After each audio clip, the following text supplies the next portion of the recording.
Halo ya Ibu, kali ini Kemensi ada program baru, Kemensi Podcast. Senang banget bisa nyapa ya Ibu pada kesempatan kali ini. Pada episode perdana kali ini, kita akan bahas sesuatu yang lagi hype banget nih di Indonesia, yaitu soal campak.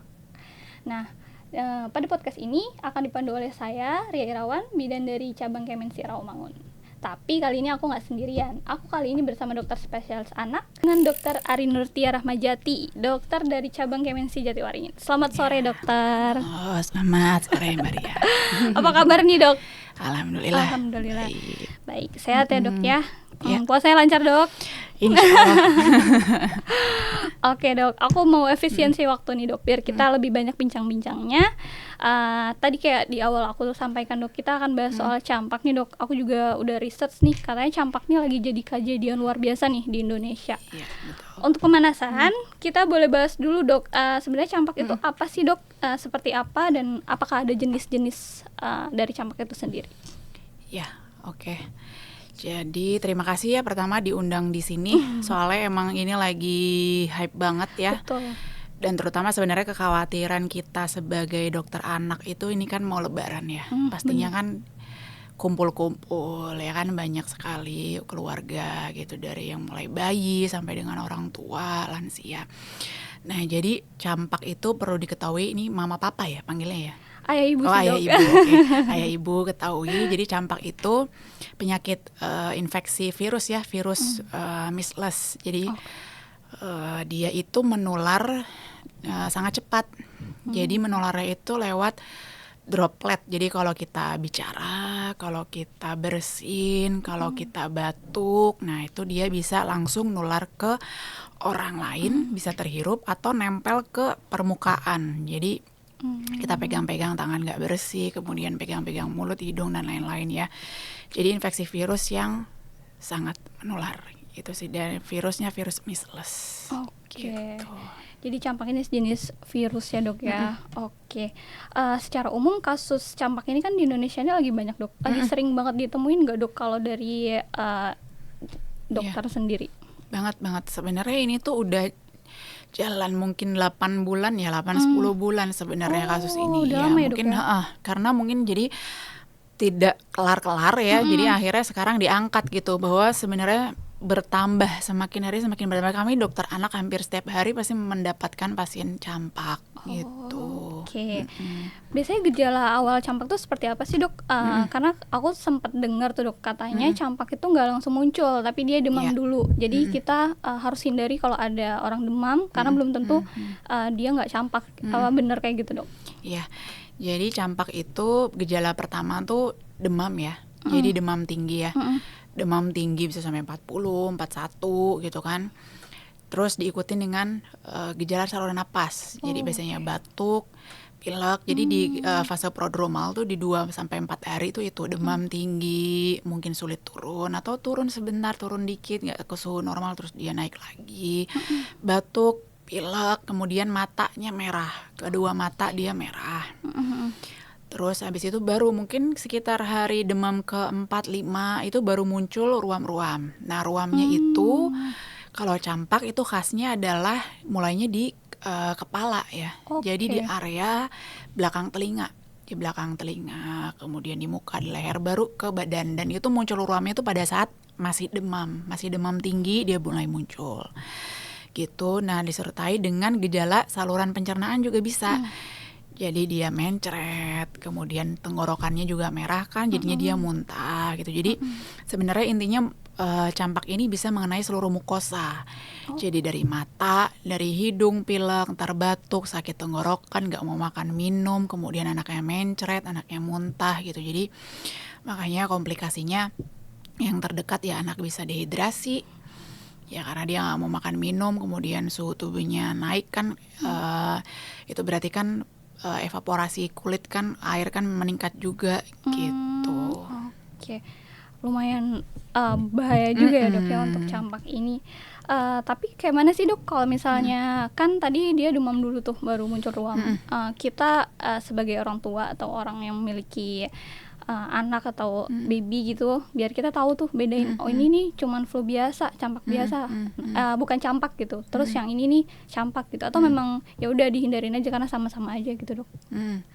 Jadi memang tadi di fase prodromal tadi kurang lebih 2-4 hari pertama itu kan belum muncul ruam ya. Betul. Jadi kita pasti diagnosisnya pun kayak common cold aja lah, demam tinggi, batuk pilek di situ. Cuma memang ada satu hal yang bisa diperiksa sama dokter. Jadi dia muncul ada koplik spot, jadi bintik putih di mukosa pipi dalam. Nah itu tanda-tanda campak tuh. Jadi sebelum ruam muncul bisa ada tuh si bintik itu gitu. Memang sering kali terdiagnosis ketika udah mulai ada ruamnya lah pasti gitu. Bener. Jadi ya untuk membedakannya sih jelasnya ya pasti kalau koplik harus diperiksa sama dokter. Kemudian yang kedua jelas perbedaannya ketika sudah muncul ruam pada saat anak-anaknya masih demam dan ruamnya bentuknya juga makulopapuler ya. Jadi dia ada datar dan ada agak timbul gitu. Jadi bentuk ruamnya pun berbeda sama ruam yang kayak ruam-ruam alergi gitu-gitu beda. Sama DBD juga beda ya, Dok ya? Iya beda. Kemudian biasanya kalau kita udah kena campak tuh, Dok, kan kalau DBD tuh dia demam tinggi terus turun, terus itu kan fase kritisnya tuh katanya. Tapi kalau campak ini dia biasa berlangsung berapa lama, dan apakah memang ada fase-fase tertentu yang harus diperhatikan atau dari awal sampai dia sembuh nanti harus kita perhatiin banget gitu, Dok? Kalau demam itu bisa sekitar 5 hari ya, 5 hari. Nah biasanya itu dia demamnya akan mulai turun ketika ruamnya tuh udah nyebar tuh ke seluruh tubuh sampai ke kaki kayak gitu. Nah biasanya tuh demamnya udah turun tuh gitu, turun ya udah tinggal gejala sisanya aja, misalnya ada batuknya, ada pileknya, ruamnya nanti lama-lama dari merah mulai menghitam, kemudian nanti juga mencretnya perbaikan kayak gitu-gitu sih. Gak ada ini khusus ya, kayak kalau demam berdarah kan memang ada fase kritis gitu-gitu ya. Enggak sih, jadi fase prodromal tadi demam batuk pilek aja, terus kemudian dia fase keluar itu si ruam-ruamnya, kemudian udah kelar ruamnya muncul semua, demamnya turun, udah tinggal fase penyembuhan. Jadi nggak gitu. ada hari-hari tertentu gitu ya, Dok ya? Enggak sih. Biasanya paling lama bisa jadi berapa? Yang apanya tuh? Demamnya? Campak itu, Dok. Biasanya nyampe di Nah balik lagi, kalau misalnya campaknya ringan, sebenarnya demam paling 5 hari aja, habis itu keluar udah anaknya baik gitu. Tapi lagi-lagi ada hal-hal yang bisa bikin si campak ini jadi berat ya. Jadi komplikasi itu yang kita namakan. Nah itu bisa makin berat, bisa sampai mungkin ke ICU, bisa sampai kematian juga pun bisa. Gitu. Aku juga baca-baca nih, Dok, katanya campak itu sebenarnya nggak bahaya kalau misalnya dia terkena sama anak yang sudah divaksin. Justru nggak harus sampai dirawat. Kalau campak sampai dirawat itu tandanya dia ada komplikasi. Emang kayak gitu ya, Dok? Betul. Ya, jadi komplikasinya tuh bisa ke saluran napas, susunan saraf pusat, saluran cerna. Jadi yang paling tinggi tuh biasanya pneumonia ya. Jadi anaknya itu jadi batuknya tuh batuk sesak, jadi bukan batuk biasa. Batuknya sesak napas, jadi napasnya cepat, ada retraksi dada, jadi ada dadanya cekung gitu ya, cekung-cekung gitu, napas cuping hidung, saturasinya turun. Nah itu pneumonia. Kemudian yang kedua, dia bisa infeksi susunan saraf pusat, jadi ensefalitis, bisa kejang, bisa otitis media, bisa ke telinga juga. Kemudian dia bisa diarenya profuse tuh, banyak sampai dengan dehidrasi berat misalnya. Gitu. Nah, paling fatal ya bisa ke kematian juga bisa. Jadi ke telinga, ke mata, ke kebutaan. Kemudian karena beratnya si pneumonia itu, beratnya si ensefalitis itu, beratnya si diarenya itu. Jadi sampai dengan kematian bisa. Itu. Kita ini kan sempat ada fase virus COVID ya, Dok ya.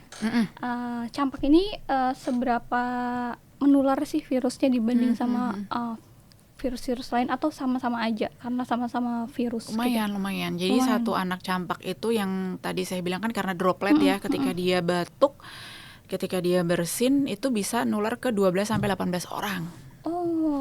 Lumayan cepat banget ya, Dok? Iya, udah gitu belum lagi kalau misalnya dia nempel di meja di mana, terus kepegang lah sama orangnya nggak cuci tangan, langsung pegang-pegang daerah wajah, dan kebetulan orangnya itu juga nggak, imunnya pas lagi nggak bagus, bisa ketularan. Jadi memang sangat menular.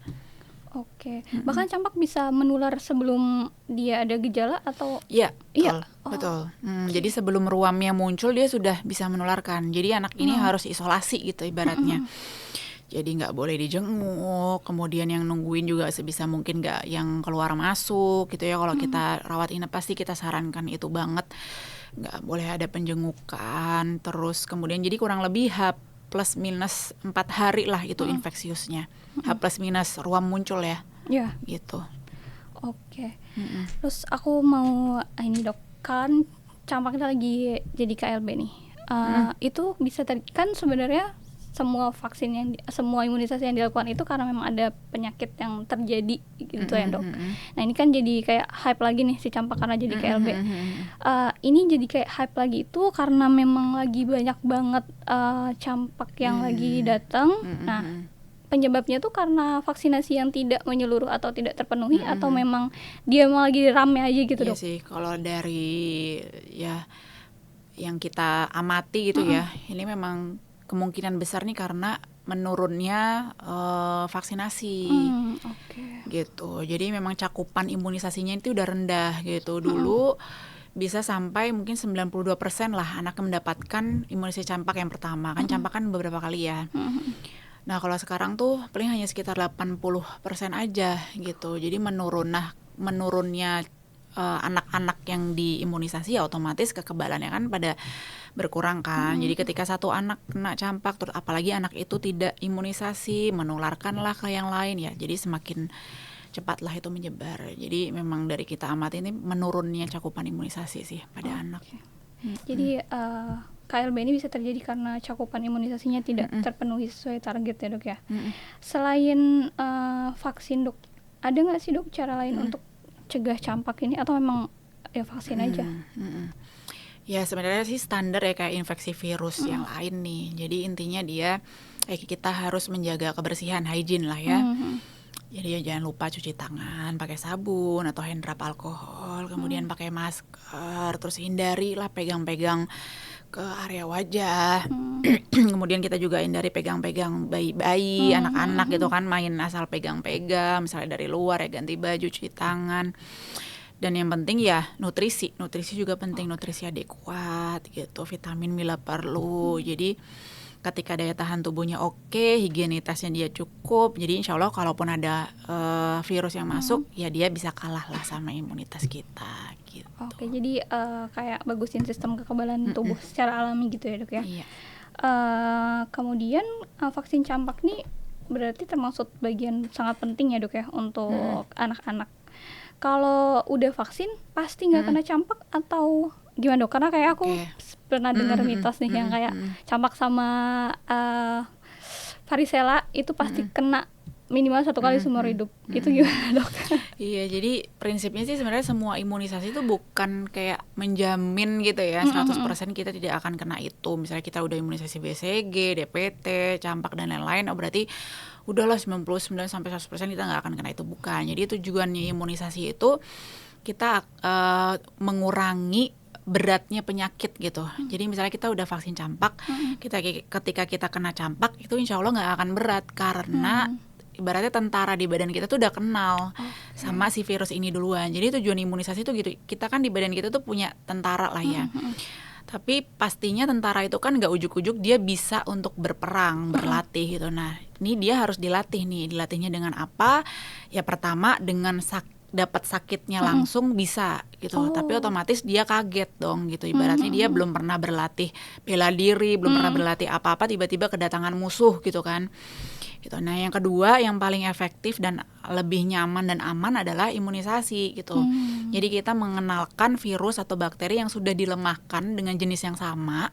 Nah, sehingga si tentara di badan kita ini udah kenal duluan nih. Kemudian dia belajarlah bela diri dan lain-lain. Nah, ketika suatu saat dia datang penyakit itu, dia sakit, nah si tentara kita tuh udah kenal gitu. Jadi dia udah tahu caranya untuk membela diri dengan si virus atau bakteri ini gitu. Sama sih prinsipnya campak tuh gitu. Jadi bukan menjamin ya campak maupun semua imunisasi pasti nggak akan gitu, enggak. Tapi menurunkan risiko beratnya penyakit itu atau komplikasi akibat penyakit itu. Jadi gitu. Mitos ya dok ya kalau udah Oke. Gitu. Nah dok, misalnya ibu-ibu tuh udah terlanjur nganut tidak vaksin anaknya, tapi karena lagi hype banget, akhirnya dia mau vaksin tapi anaknya udah jauh nih, udah 4 tahun atau bahkan udah dewasa, itu masih boleh nyusul untuk campak? Bisa. Masih bisa? Bisa. Boleh ke dokter spesialis anak aja, karena imunisasi kejar itu memang kompetensi kita. Jadi pasti nanti kita sesuaikan berdasarkan usia gitu. Nanti mau MR atau MMR, kemudian diulangnya jarak interval berapa minggu gitu-gitu nanti ada. Boleh banget. Nggak ada kata terlambat ya dok ya untuk vaksin. Betul. Nah kalau tadi udah lewat umur nih dok, kalau misalnya di bawah umur kan kalau dilihat dari kartu Indah itu minimal 9 bulan untuk dosis pertama ya dok ya. Itu boleh nggak misalnya anaknya baru 8 bulanan atau belum sampai 9 bulan tapi dia mau vaksin campak karena lagi rame nih, atau nggak usah ditunda aja sesuai umurnya? Ya benar, itu pertanyaan bagus ya, dan sering banget pasien datang untuk menanyakan itu, apalagi mau lebaran. Betul gitu kan. banget. Jadi sebenarnya di WHO itu dikatakan dari umur 6 bulan tuh bisa imunisasi campak. Namun kita kan masih ada BPOM ya, Badan Pengawas Obat. Jadi vaksin campak ini tetap masih kita menganut dari IDAI 9 bulan diberikan gitu. Karena kita beranggapan bahwa kalau misalnya kita berikan sebelum 9 bulan, nanti KIPI, kejadian ikutan pasca imunisasinya, risikonya akan semakin besar gitu. Sehingga kalau misalnya terjadi sampai KIPI berat gitu, shock anafilaktik dan lain-lain, justru nanti malah bahaya gitu, dan kita tidak sesuai sama prosedur BPOM nih gitu. Jadi tetap kita menganjurkan tetap 9 bulan. Kalau sebelum itu sudah khawatir kena dan lain-lain, ya itu tadi, pertama paling kita cuma bisa preventif di hal lain ya, bukan imunisasi kan salah satu preventif ya, preventif di hal lain. Jadi ya nutrisinya adekuat, istirahat cukup, kemudian higienitas dan lain-lain, jadi insya Allah ya nggak sampai kena lah. Oke, jadi memang baiknya sesuai umurnya karena sesuai dengan dosisnya ya dok ya. Kemudian campak itu kalau misalnya kan dia tidak ada indikasi untuk rawat inap dok, atau misalnya cuman rom-rom aja di rumah tuh kita harus ngapain nih dok buat biar nggak jadi akhirnya ke rumah sakit gitu dok? Iya betul. Jadi tadi prinsipnya tata laksananya terapinya ada farmakologis dan non farmakologis ya. Non farmakologis apa? Misalnya demam. Oke, kita bisa misalnya bayi itu bisa skin to skin ya. Kemudian kalau tidak menggigil bisa pakai pakaian tipis ya. Kemudian hidrasi yang adekuat. Jadi dikasih minum tuh misalnya anaknya masih ASI, pastikan ASINya cukup, adekuat, atau sufornya cukup. Kemudian udah makan, udah MPASI, makannya pastinya nutrisinya yang bagus gitu kan. Vitamin bila perlu boleh. Kemudian jaga kebersihan, itu. Dan terapi farmakologis apa? Misalnya demam, ya obat demam, antipiretik itu boleh. Paling cepat bisa diberikan tiap 4 jam. Kemudian ada batuk pilek, boleh lah. Misalnya batuknya lumayan mengganggu tidur, mengganggu makan, boleh tambahin obat batuk, obat pilek. Kemudian yang utama vitamin A. Nah, vitamin A itu diberikan dalam 2 hari ya, berturut-turut, dengan tujuan untuk mengurangi risiko komplikasi nih, seperti kebutaan, kemudian ke telinga juga, kematian gitu. Terus udah sih istirahat gitu aja di rumah. Nah mungkin yang perlu dipantau kalau misalnya rawat jalan ya, tanda-tanda dehidrasi, karena kan komplikasi tercepatnya kan tadi dehidrasi ya, karena pasti kan anak demam, batuk pilek pasti males lah makan minum. Tanda-tanda dehidrasi apa? Misalnya kalau bayi tuh yang ubun-ubunnya masih kebuka tuh, ubun-ubunnya cekung apa enggak tuh orang tua bisa pegang. Matanya ada celong apa enggak. Kemudian pipisnya kira-kira masih cukup nggak? Misalnya kalau bayi itu bisa 4 jam sekali, 6 jam sekali. Kemudian warna pipisnya apa? Udah kuning pekat apa enggak? Kayak gitu-gitu. Kemudian paling demam tinggi juga kejang ya, yang paling ditakutin. Nah, jadi ya itu tadi, bisa dikompres, banyak minum, obat demam bisa tiap 4 jam. Tapi kalau memang sampai kejang, apalagi kejang pertama kali seumur hidup, ya harus dibawa ke rumah sakit dulu. Itu sih. Sama batuknya sesek ya, tadi yang saya bilang misalnya napasnya cepet, ada kembang kempis hidungnya, dadanya, nah itu berarti udah sesek tuh, itu harus dibawa ke rumah sakit. Gitu. Oke, jadi mungkin kalau misalnya demam gitu langsung periksa ke dokter, tapi bisa di rumah kalau nggak ada indikasi bisa, kalau tidak ada indikasi rawat inap atau komplikasi itu sebenarnya bisa rawat jalan. Bisa banget ya dok? Bisa. Oke. Terus kan campak ini virus dok, berarti kalau misalnya bayi kita ada campak, kita harus isolasi dia, maksudnya nggak boleh gabung sama yang lain gitu dok? Betul. Jadi dipisah ya, kalau dia misalnya punya kakak gitu ya, deket-deket. Kalau misalnya rumahnya ada lantai 2 ya, kalau bisa beda lantai lantai gitu kan ya, atau di kamar aja lah si yang sakit itu gitu kan, jangan keluar masuk yang ada saudaranya, terutama anak-anak ya gitu. Orang tua pun sebenarnya bisa aja ketular, cuma kan daya tahan tubuhnya mungkin lebih bagus ya dibanding anak-anak gitu. Oke. Terus ada tips nggak dok untuk orang tua nih? Karena kan sekarang ini mau lebaran ya dok ya. Mungkin orang-orang mama-mama di rumah, ibu ayah di rumah tuh kayak khawatir. Kan kalau di kota sih ya aku lihat ya dok ya, udah pada melek internet sih. Misalnya nggak boleh sentuh-sentuh bayi. Tapi kan kalau di kampung ya dok, itu agak sulit ya dok. Mungkin orang tuanya kayak nge-keep, tapi mertuanya itu agak sulit sih dok. Gimana tuh dok? Apa harus pasang gambar gitu dok? Iya, saya pernah lihat itu di medsos, kayaknya sampai ada yang bikin pin ya gitu. Sebenarnya boleh aja loh, itu kan karena itu hak kita ya gitu kan. Ya, kewajiban orang tua untuk melindungi anaknya, kewajiban orang tua untuk memberikan yang terbaik buat anaknya gitu kan. Imunisasi itu juga haknya anak sebenarnya. Jadi boleh aja sebenarnya mau pasang pin, mau apa, menolak itu nggak apa-apa sebenarnya. Maaf, jangan pegang dulu atau apa gitu kan. Atau mungkin disediain alkohol gitu kan buat hand rub gitu kalau misalnya datang mau pegang gitu kan. Gitu, sama ya pastikan kondisi anaknya prima ya gitu kan. Nutrisinya bagus tadi dan imunisasi lengkap gitu sih. Paling ya yang perlu diketahui tadi ya, komplikasinya ini berat loh gitu. Jadi pada anak-anak yang balita kurang dari 5 tahun, pada anak yang tidak diimunisasi, pada anak dengan imunodefisiensi misalnya dengan cancer atau HIV, itu adalah yang high risk, anak-anak yang high risk gitu. Jadi komplikasinya itu berat, bisa radang paru, radang otak, infeksi telinga hingga kebutaan, dan juga sampai kematian. Dan jangan lupa juga satu hal yang memang jarang terjadi, jadi 4-11 kasus pada 100.000 campak, itu adalah subakut sclerosing panencefalitis ya, SSPE. Gitu. Jadi dia itu adalah radang otak kronis progresif yang terjadi itu belasan tahun setelah itu. Jadi 4-10 tahun setelah si anak kena campak.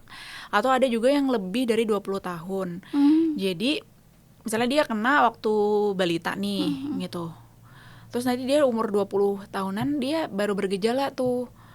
Dianya kejang tiba-tiba, kemudian gangguan semuanya, motorik, sensorik, kemandirian, kemudian intelektualnya juga. Jadi sampai dengan kematian. Subakut sclerosing panencefalitis tuh SSPE gitu. Jadi itu karena si virusnya itu dia dorman, dia ada di otak sebenarnya. Gitu. Jadi dia bisa muncul lagi ketika daya tahan tubuh nggak bagus, atau dia bermutasi, virus itu bisa gitu. Jadi itu sebenarnya yang mungkin jarang diketahui ya, namanya SSPE. Jadi ngeri nih kalau sekarang misalnya banyak yang campak, ntar belasan tahun lagi jangan-jangan anak-anak kejang dan lain-lain itu karena si campak pada waktu kecil. Gitu. Walaupun kasusnya jarang. Yang paling sering pneumonia, 1 dari 20 anak campak bisa pneumonia, 1 dari 100 anak campak bisa radang otak. 4-11 dari 100.000 anak campak bisa SSPE. Lumayan ya dok ya. Gitu. Jadi ya itulah tipsnya, pencegahan lebih baik daripada pengobatan. Bener banget. Iya. Terakhir nih dok, kira-kira ada mitos atau fakta apa nih soal campak yang harus orang tua tahu? Misalnya kayak kalau campak nggak boleh mandi, itu mitos atau fakta gitu dok? Iya itu mitos. Jadi saya selalu edukasi ke orang tua yang campak itu. Kalau boleh mandi, ganti baju, dan pakai lotion. Pakai lotion bisa tuh membantu untuk mengurangi gatal, kemudian jadi ruam-ruamnya jadi lebih enak ya, jadi barrier kulitnya lebih bagus. Ya benar, itu sering kali ya, jadi berhari-hari saya visit tuh sampai kok bajunya nggak ganti-ganti ya gitu kan. Iya dok, nggak berani mandi gitu-gitu. Oh alah ya lupa saya kasih tahu, kalau nggak apa-apa, boleh mandi, pakai lotion dan lain-lain. Yang nggak boleh itu cuma dijenguk, pokoknya dia emang harus isolasi karena masih menular banget. Gitu. Jadi mitosnya dok ya. Nanti nggak mandi malah gatal. Iya betul. Oke, ada lagi nggak nih dok yang kira-kira mau disampaikan ke ayah ibu sebelum kita tutup podcast kita hari ini? Oke, jadi mama papa paling Ini kan karena yang kita amatin kemungkinan besar ya karena cakupan imunisasinya rendah nih. Jadi kalau misalnya mama papa masih ragu untuk memberikan imunisasi ke anaknya, boleh konsultasi gitu. Memang itu haknya orang tua sih mau memberikan imunisasi atau tidak. Tapi boleh kayak brainstorming ya, tukar pikiran. Kenapa kira-kira yang diragukan kenapa. Nanti kita akan menjelaskan kok. Kita tidak memaksa, kita akan menjelaskan sebenarnya imunisasi itu isinya apa saja. Kemudian kandungannya apa, manfaatnya apa gitu kan. Nah, jadi supaya tujuannya sebenarnya balik lagi ke anaknya, supaya dia dapat perlindungan yang lebih, karena insya Allah lebih dari 90% dia efektivitasnya ya. Kalau misalnya campak paling nggak 2 dosis aja. Jadi untuk risiko terkenanya risiko terkena beratnya komplikasinya lebih rendah gitu, karena komplikasinya tadi yang seperti saya jelaskan sendiri kan cukup berat. Betul. Kemudian yang kedua ya ini karena lagi mau lebaran juga ya, jadi ya tadi balik lagi ke pencegahan gitu. Jadi jaga daya tahan tubuh, jaga nutrisinya yang bagus, jaga higienitas tangan, jangan pegang-pegang. Itu aja sih. Kalau memang udah ada gejala-gejala campak seperti yang tadi saya sebutkan, boleh langsung diperiksakan ke dokter. Oke gitu. Jadi kalau misalnya emang udah ada demam, boleh kali ya dok ya mampir ke Kemen Sejatiwaringin, ketemu dokter Tia. Dokter, terima kasih banyak. Dapat banyak banget ilmu nih hari ini kita soal campak. Semoga apa yang kita diskusin kali ini bisa bantu ayah ibu di rumah biar nggak khawatir soal lebaran ya dok ya. Oke, terima kasih banyak sekali lagi dokter. Sama-sama, semoga sehat selalu. Maria. Semoga sehat selalu juga. Amin. Terima kasih dok. Oke. Pada kesempatan kali ini kita udah selesai. Mama, papa, atau ayah ibu, ayah bunda, semuanya boleh banget nih ngasih saran kira-kira di episode selanjutnya kita mau bahas soal apa. Boleh di drop di kolom komentar. Jangan lupa subscribe. Bye-bye.